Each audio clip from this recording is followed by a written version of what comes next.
Magufuli unamsikiaka, unasikia ile inakuonesha kama kwa hii dunia tuko wapita njia. Ndio kama uko kwa hii dunia, fanya vile vitu vyote unataka kufanya, vile vyote unajisikia kufanya. Kama unajisikia create video saa hii, fanya na maisha isonge mbele.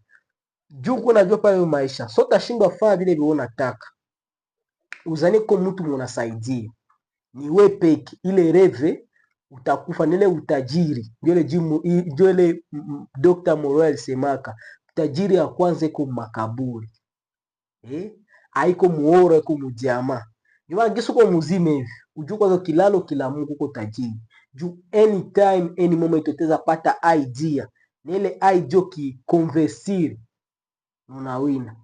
Kama tu uko intelligent, unafanya vile yenye akili yako inakuambia na vile vile Mungu alikufanzia, ile gift Mungu alikupatia ufanye hapa chini ya jua. Nasikia joko, maana nilikuwa pia nikuambie kila saa, nikukumbushe people don't care, batu hawakuangaikie gisi wanajangaikia na akili yako. Ndio Biblia nasema mawazo